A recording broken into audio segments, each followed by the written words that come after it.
pro crafting tip. If you drink while you do it, it will be worse, but you will care less. Hi, my name is Adriana, and today I will be making my own Book Nook. What is a Book Nook?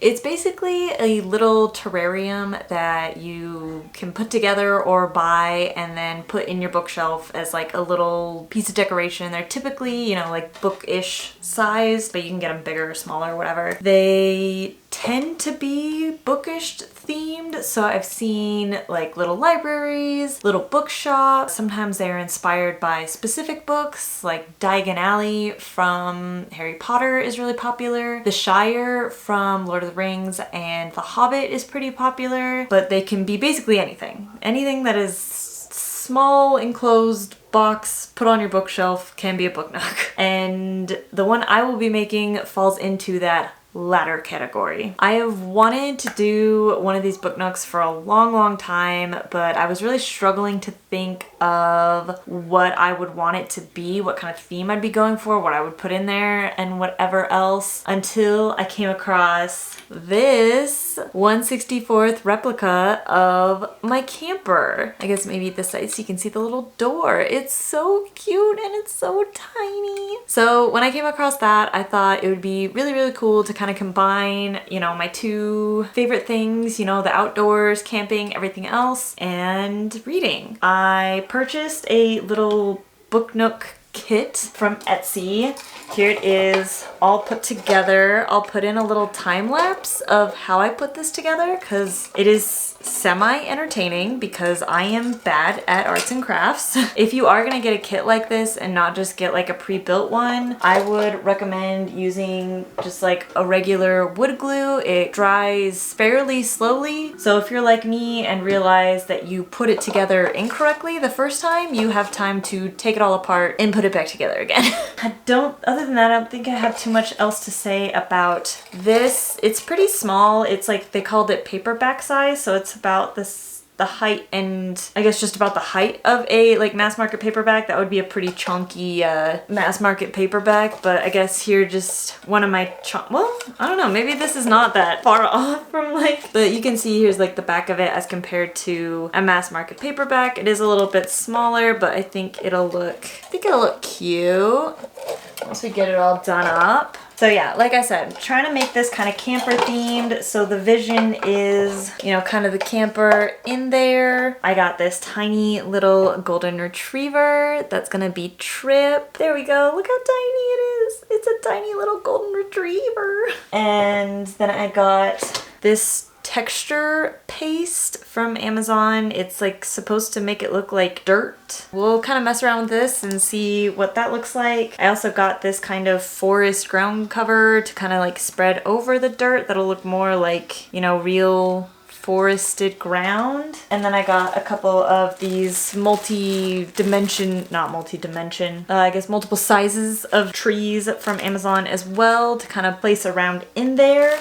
I think without much more fussing about, I'm going to change the angle so you can kind of see what I'm working with down here. Let's see what we can do. I'm gonna start with opening up this dirt texture paste and see what it even is. Oh, weird. Okay, so it looks kind of like mud or dirt, I guess. I'm just gonna take a paintbrush because it says to spread with a stir stick or palette knife. I don't have either of those, so I'm just gonna go in with a paintbrush and see what she looks like. Okay, that's kind of, just looks like paint smear almost, but it does kind of have some texture in there. So what do you say we just go ahead and get in here and see what happens. Okay, I'm gonna put this on here so I don't make a huge mess, and we're just gonna start going to town. All right, I think this will look best if I just kind of glob it on there now and then try to flatten it out. Fortunately, this is supposed to, you know, look like outside, so it doesn't have to be perfect. It can look a little rustic. Okay, so I kind of spread it out in like a 1/4 inch layer. I'm gonna bring these together now and get that down the middle. Okay, and then I'm just gonna do my best to flatten it out a bit, just because think that'll make everything lay a little bit better on top if it's just a little bit flatter.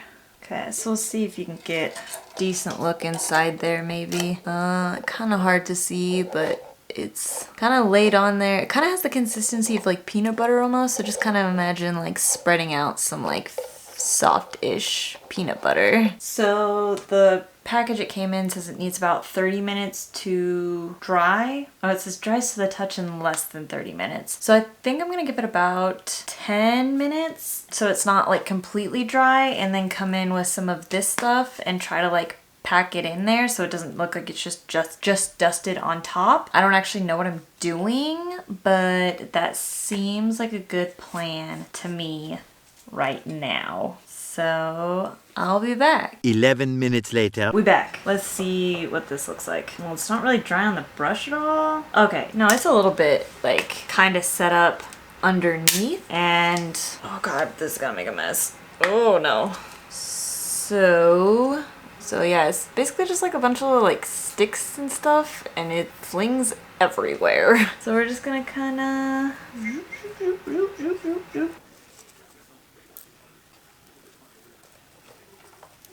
and I'm just gonna kind of pat it down so it kind of looks like it's in the dirt and a part of the forest floor. Okay, it's kind of like pressed down in there now. Those have kind of sat in there for a minute. The mud still feels a little soft. Gonna just spread a little more on there. I think the next step might be take like some big trees and like shove them in the back. Ooh, is this gonna cause a problem? I did not think about that. I should have glued. Shoot. Okay, we're good. We're good. I probably should have glued up the fairy lights first. So maybe we'll just go ahead and do that right now.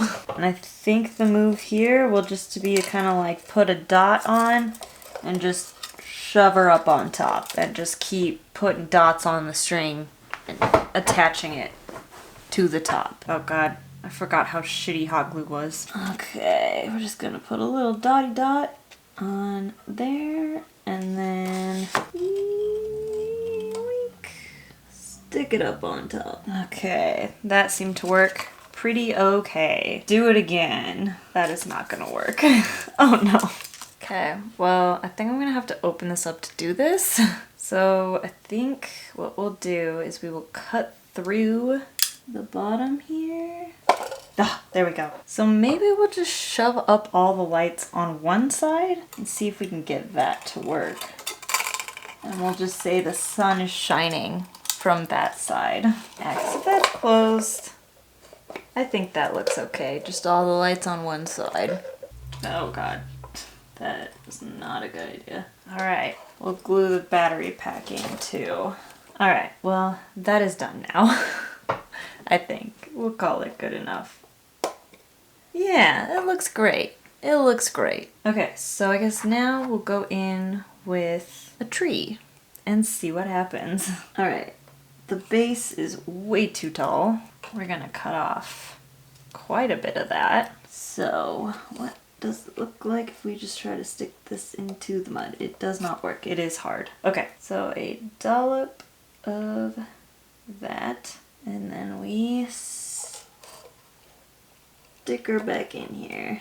All right, she's kind of leaning, but you know what? We'll say that's okay for now. Okay, and then another tree. Might put a little bit of hot glue on the back so it kind of sticks to the back there. Oh no, the other tree fell. Ah. Okay, well then, hopefully this whole hot glue into the back thing does something. Already used up an entire glue stick. Well, we are 2 trees in.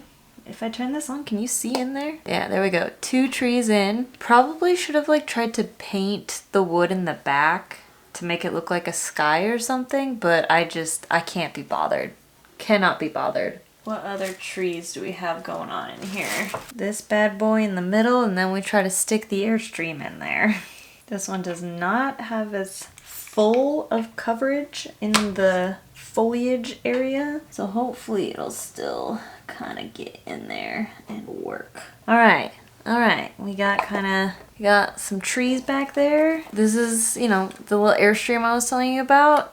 It's die-cast steel, and it came with like a little jack too, so it like stands on its own, but the jack doesn't fit because I guess the mold that they used, or the cast, yeah, no, I guess if it's die-cast, it's a die. The die that they used to cast this was not A+, so it's not gonna super stand on its own very well. But if we kind of just shove her in there, it doesn't look too bad. It does not look too bad. I'll be sure to get a close-up of like what it looks like, but I'm not unimpressed with myself. Okay, so I think that can just kind of sit on its own. We have some like little tiny baby trees. I don't know if I should try to put them maybe up in here somewhere. Maybe that one could go behind the camper. Good from afar, but far from good.